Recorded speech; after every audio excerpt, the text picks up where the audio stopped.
प्रणाम, नमस्कार, सत श्री अकाल मित्रों। एक न्यूज़ जिसका हम सब बेसब्री से इंतज़ार कर रहे थे, जो कि हमारे श्री श्री डोनाल्ड ट्रंप करीबन 40 से 41 बारी बोल चुके थे कि big fat, big news, big agreement, big historic piece agreement जो कि आ रहा था। उन्होंने ट्रूथ सोशल पे अनाउंस किया है कि अब ये एग्रीमेंट हमारी तरफ से ओके हो गया है। अब ये ओके तो हो गया, लेकिन एक बात बताइए, डोनाल्ड ट्रंप की बातों पे विश्वास हमको तो नहीं होता, क्योंकि ये वही डोनाल्ड ट्रंप है जिन्होंने 48 से 50 बार ये बोला था कि इंडिया पाकिस्तान का युद्ध मैंने रुकवाया, इंडिया पाकिस्तान का युद्ध मैंने रुकवाया। तो ठीक है, बोला है, एक देश का राष्ट्रपति है, वो बोल रहा है, लेकिन वो सुबह कुछ और बोलता है, शाम को कुछ और बोलता है और दोपहर को कुछ और कर देता है। लेकिन इस बार थोड़ा सा मामला सीरियस इसलिए भी है कि ईरानियन अथॉरिटीज ने भी एक एमओयू, ये पीस एग्रीमेंट नहीं है, ये एक एमओयू है, उसके लिए हामी भर दी है। ये डील का या एमओयू को साइन होना था इस संडे, जो कल का दिन निकल के गया है, लेकिन अभी ये पीस एग्रीमेंट या एमओयू साइन नहीं हुआ है और ये सिर्फ एक आउटलाइन है पीस एग्रीमेंट की तरफ। उसमें ईरान ने बोला है कि हम एग्री करते हैं टू एन एक्सटेंट यूएसए की कुछ टर्म्स एंड कंडीशंस को, और इसके लिए 60 दिन का पीरियड मांगा है continuous in terms of negotiations. इन 60 दिनों में उन्होंने कुछ शर्तें भी रखी हैं। ईरान की तरफ की शर्तें तो हमको मालूम हो गई, लेकिन आपको पता है ना, अमेरिका कुछ नहीं बताता। अमेरिका की तरफ से क्या हुआ है वो चुप्पी साध के बैठा हुआ है। अब क्या होगा, इस अनाउंसमेंट से 107 दिन से चली हुई वॉर में एक थोड़ा सा ब्रेक लगेगा या थोड़ी सी सांस आएगी। और सांस किसको आएगी? सांस आएगी मिडिल ईस्ट को, क्योंकि ईरान और यूएसए की लड़ाई में हॉस्टेज बने हुए थे सारे मिडिल ईस्ट के कंट्रीज। और ये मिडिल ईस्ट के कंट्रीज कौन से? आपको याद है ना, यूएई में ईरान ने कितनी तबाही मचाई थी। फिर उसके बाद उसने अपनी बंदूकें कुवैत और बहरीन की तरफ कर दी थी। कुछ थोड़े से 1-2 अटैक सऊदी में भी गए थे, और कतर का तो उन्होंने स्टार्टिंग में ही जो गैस इंफ्रास्ट्रक्चर था वो तबाह करने की पूरी कोशिश की थी।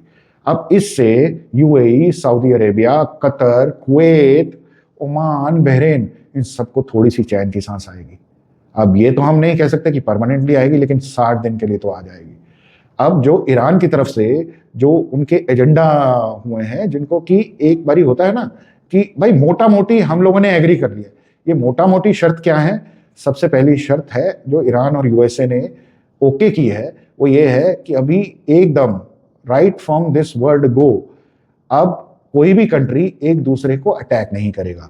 और इसमें इजराइल, ईरान और यूएसए नहीं है, इसमें ईरान ने हिजबुल्लाह के डोमिनेटेड जो इजराइल अटैक कर रहा था लेबनान में, उस पर भी रोक लगाने को कहा है। आपको मालूम है ना, इजराइल साउथ लेबनान के आगे लितानी रिवर तक पहुंच गया था। अब वो भी कह रहे हैं कि उनको रुको। अभी तक इस एमओयू के लिए इजराइल ने अपनी प्रतिक्रिया व्यक्त नहीं की है। तो आपको मालूम है ना, इजराइल तो किसी की सुनता नहीं। तो जैसे हम बोलते हैं ना, एक इंग्लिश की वो है, there is a many a slip between a cup and a lip. इसका मतलब है कि चाय टेबल पे आ गई है, लेकिन पीने से पहले जब तक वो होठों को आएगी कुछ भी हो सकता है। लेकिन हाँ, ये हम जरूर कह सकते हैं कि क्या टर्म्स एंड कंडीशन मोटा मोटी से एग्री हुई हैं। मोटे मोटे ये एग्री हुआ है कि भाई कोई एक कंट्री दूसरे कंट्री को अटैक नहीं करेगा, इंक्लूडिंग इजराइल और लेबनान। तो इसका मतलब जो भी वॉर हो रखी थी कि ईरान कभी मिसाइल छोड़ता था यूएई पे, कुवैत पे, बहरीन पे, जहाँ की यूएस के एयरफोर्स की एस्टेब्लिशमेंट और आर्म्ड फोर्सेस के अड्डे बने हुए थे, वो अभी फिलहाल के लिए रुक जाएगा। इसमें ईरान को दूसरी शर्त यह है कि ईरान को तुरंत स्टेट ऑफ हॉर्मुज क्लियर करना पड़ेगा, और जो भी उन्होंने एम्बार्गो लगा रखे थे वो बंद करने पड़ेंगे, और free travel of all economic activities will start.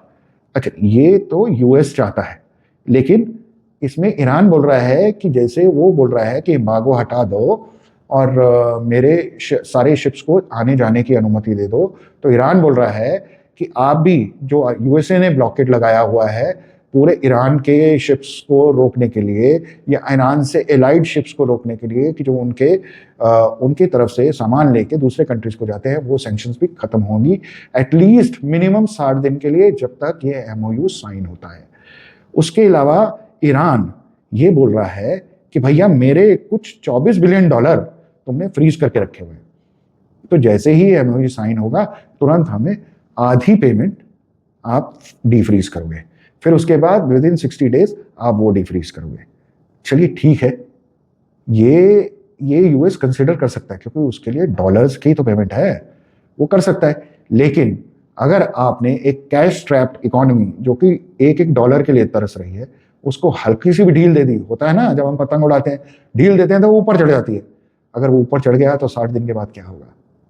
ये भी एक कंडीशन है जो कि दोनों में डिबेटेबल है अभी।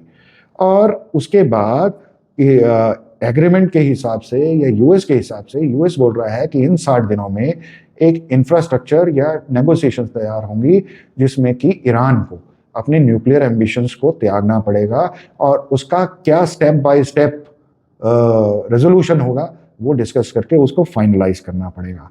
और ये जो है एमओयू अभी सिर्फ वर्बली एक्सचेंज हो रहा है, लेकिन इसको फॉर्मली इसको साइन करने की डेट आ गई है, वो है 19 जून। जी हाँ, ये 19 जून को। और ये समझौता या एमओयू साइन होगा स्विट्जरलैंड जिनेवा में, जो कि एक न्यूट्रल कंट्री है वर्ल्ड वॉर 2 से पहले से और आगे से।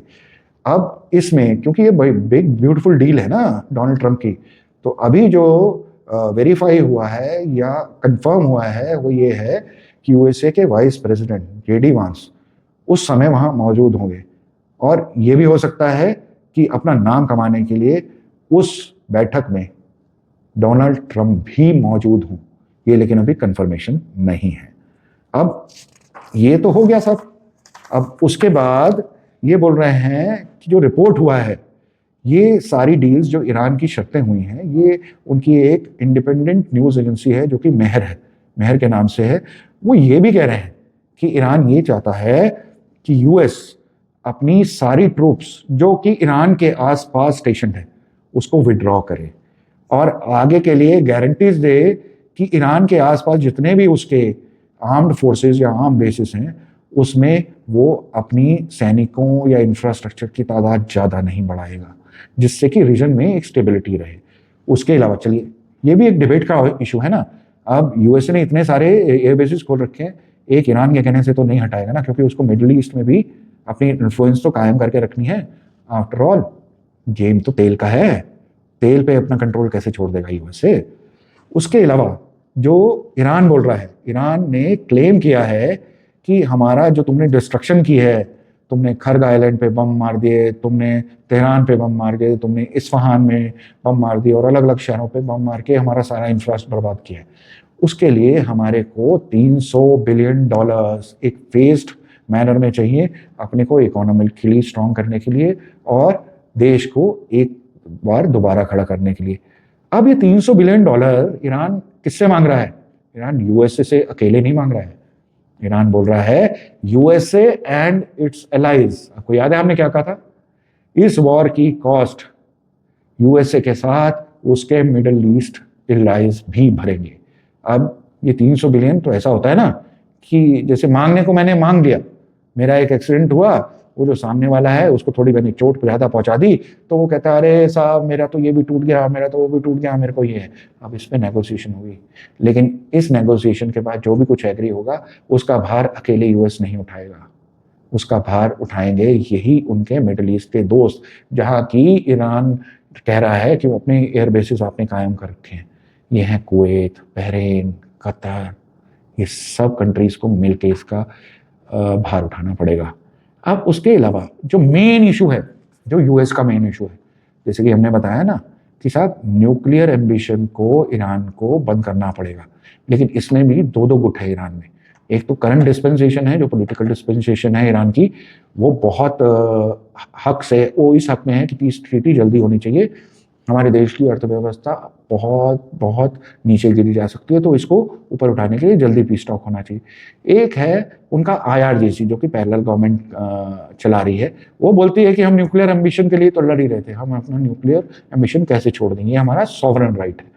अब इसके लिए जो 60 दिन का ये सीज फायर टर्म्स होगी, इसमें ये करेक्ट होगा।